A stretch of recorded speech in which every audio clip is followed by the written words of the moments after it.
Ma chère ambassadrice, bonjour. J'espère que tu passes une bonne journée. Dans cette vidéo, j'aimerais te parler du pouvoir unificateur du corps. Sais-tu ce qu'est le pouvoir unificateur du corps? Dans le mot uni, il y a ce côté qui veut dire un. Cette capacité d'unir deux choses qui ne sont pas tout à fait identiques, mais pourtant réussir à les faire aller dans le même sens, dans la même pensée, dans le même mouvement, dans la même action, etc., etc. Le fait de créer une synergie entre deux choses différentes. Eh bien, tu serais étonné de savoir que le pouvoir unificateur du corps a cette capacité-là. Chaque membre de ton corps sont des parties du corps qui sont souvent très différentes les unes des autres. Et pourtant, chaque partie de ton corps est utile à toi, mais également à d'autres parties du corps. Je m'explique. Si jamais tu veux ramasser quelque chose, tu es bien content d'avoir des mains pour les attraper, ces choses. Si jamais tu veux partir d'un endroit à un autre, tu es bien content d'avoir des jambes, des pieds qui te permettent du coup de te déplacer pour aller chercher, ramasser, prendre quelque chose.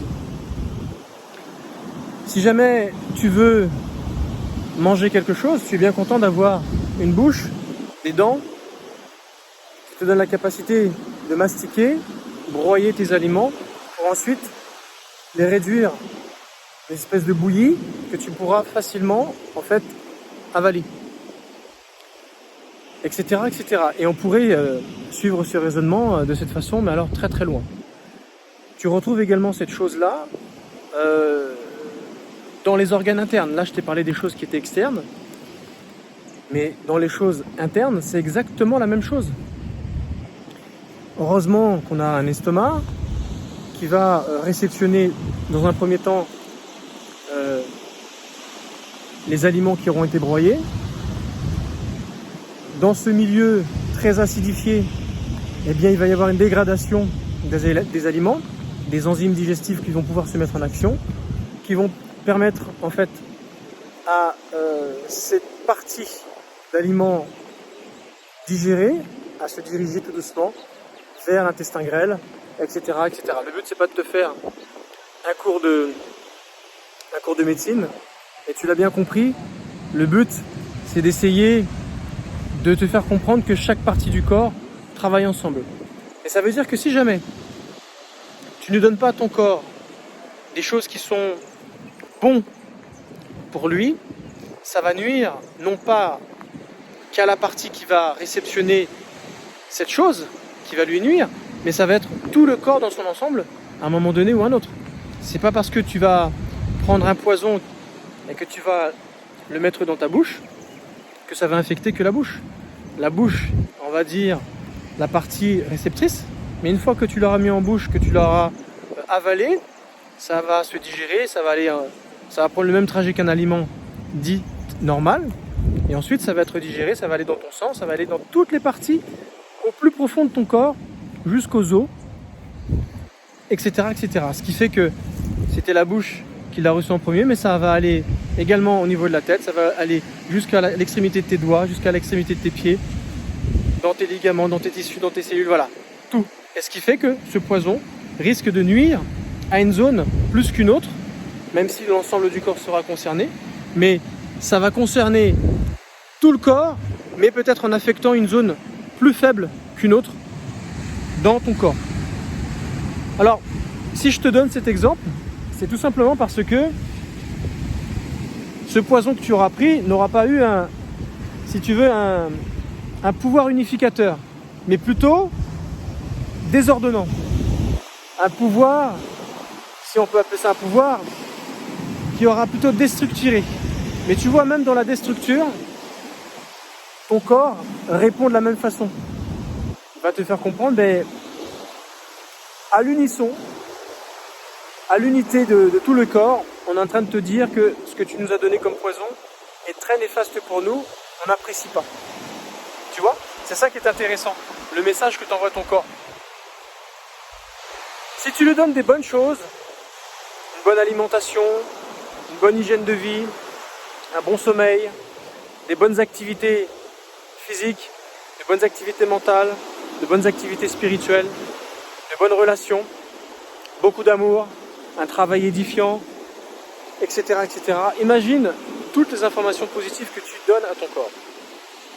Maintenant, toujours par rapport au thème de mes vidéos, imagine que tu vives avec un pervers narcissique, quelqu'un qui te harcèle au travail, etc., etc. Imagine le message que tu envoies à ton corps. Comment ton corps va réagir? Forcément, il va subir, il va ne pas du tout apprécier ce que tu vas lui donner. Et il va te le faire savoir. Mais c'est tout le corps qui va répondre à cela. C'est tout ton corps qui va te dire « Non, là on n'est pas bien, ce que tu nous donnes, ça nous fait du tort, ça nous fait du mal. » Bien sûr avec une zone plus faible qu'une autre, qui risque d'accuser le coup beaucoup plus que le reste du corps. Mais ceci dit, tout le corps va te faire comprendre « Là on n'est pas du tout unis, au contraire. Au lieu d'être unis, on est désunis. » Donc le but de cette vidéo, c'est de respecter le pouvoir unificateur du corps. Le corps arrive à faire qu'un avec toi. Ce qui veut dire que si jamais tu veux faire une action dans ta vie, quelque chose qui est bon pour toi, que tu sais être bon pour toi, pour quelle raison devrais-tu donner plus de raisons?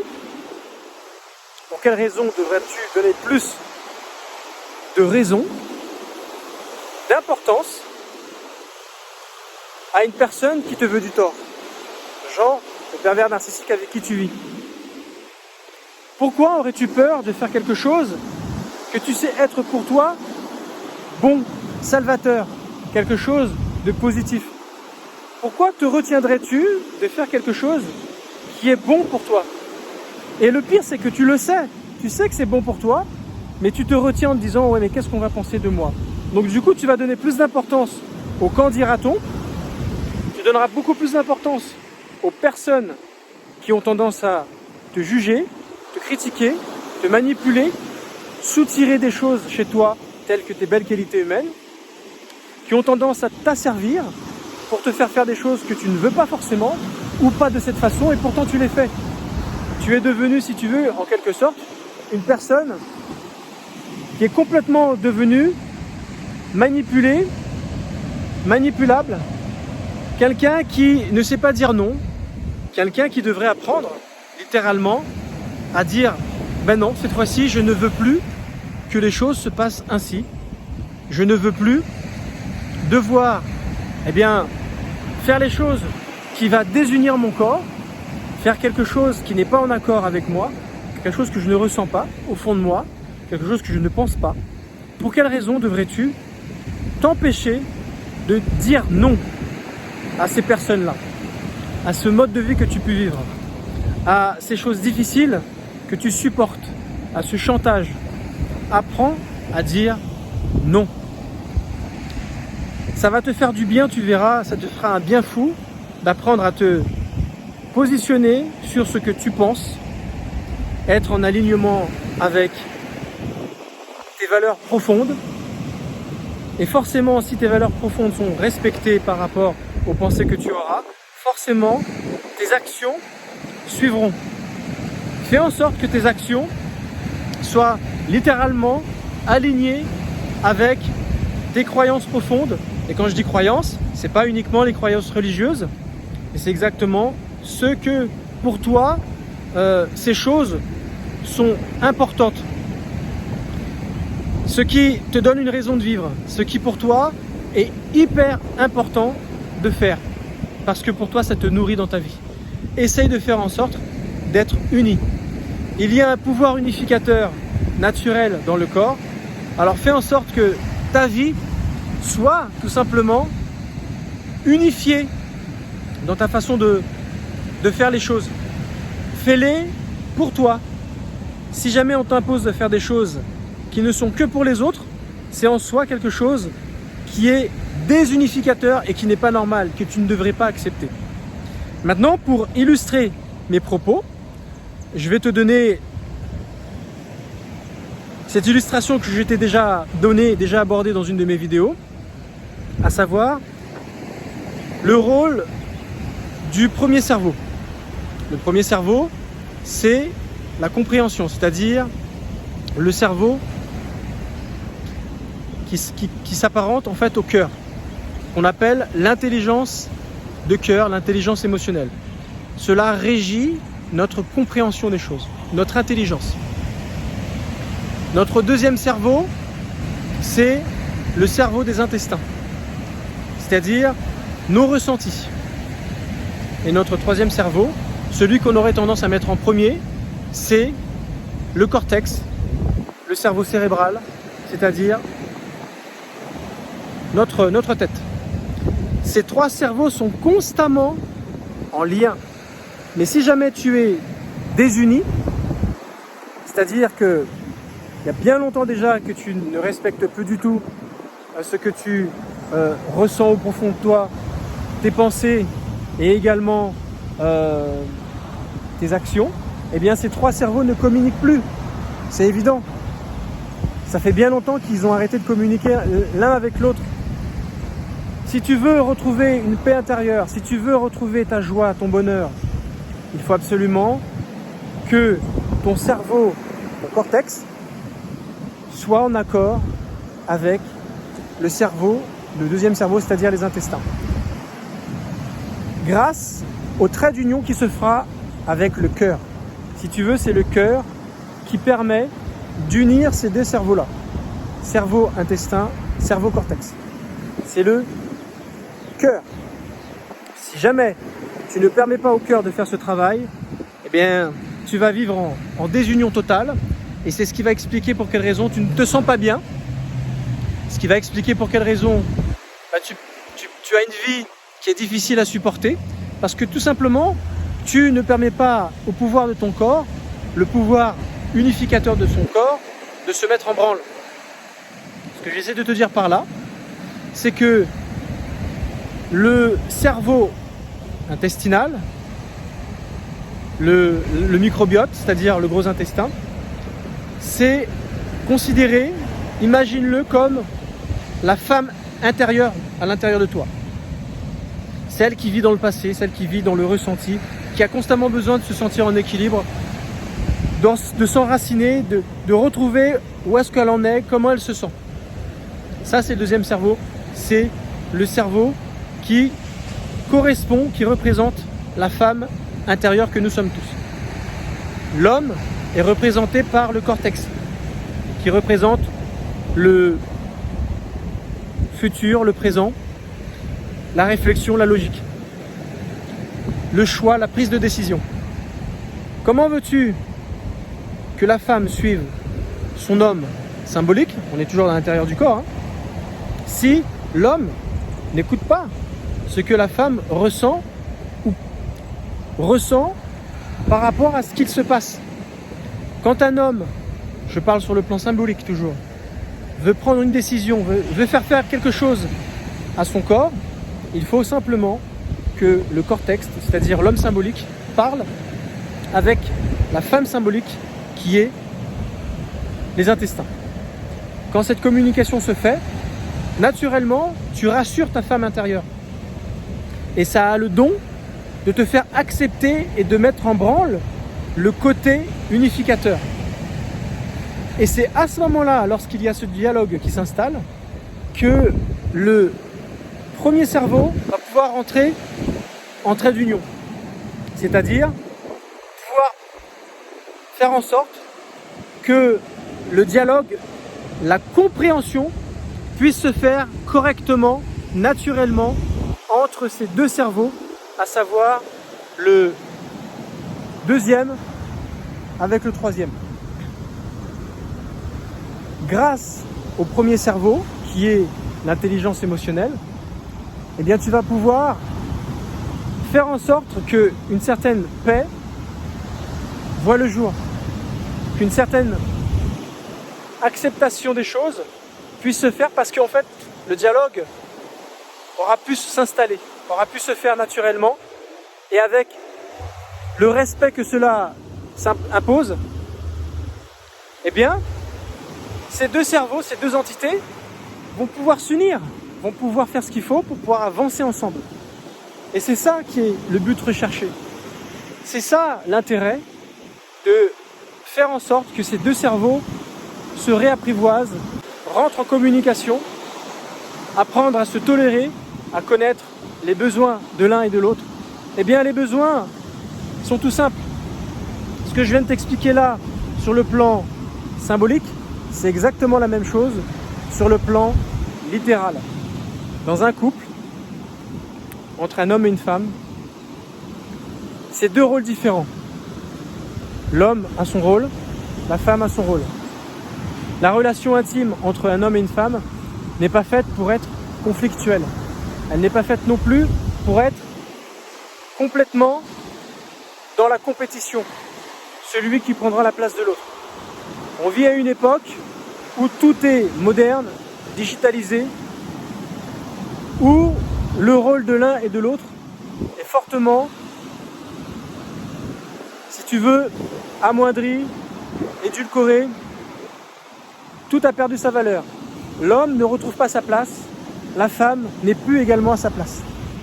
Parce que c'est vrai qu'on vit à une époque où c'est la femme qui a énormément évolué et l'homme peu par rapport aux avancées de nos époques. Je ne suis pas en train de dire que l'homme est resté pareil et que c'est la femme et l'évolution de la femme qui fait que l'homme en est devenu celui qui subissait, pas du tout.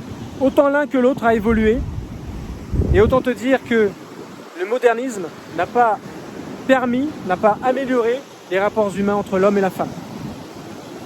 Ce qu'il faudrait tout simplement, c'est redonner le pouvoir unificateur de l'un et de l'autre. L'homme a besoin de protéger sa femme. L'homme a besoin de prendre des décisions, mais les décisions les plus sages qui vont rassurer, qui vont protéger sa famille, ses enfants. Lorsque l'homme est dans ce rôle, il se sent à sa place. Il a l'impression de servir à quelque chose. Mais si jamais on lui enlève ce dû, ce rôle, et que la femme a tendance à prendre les décisions à sa place, à décider qu'on fera les choses de telle façon, ou qui lui dicte « fais comme ci, fais comme ça », elle est en train de castrer l'homme.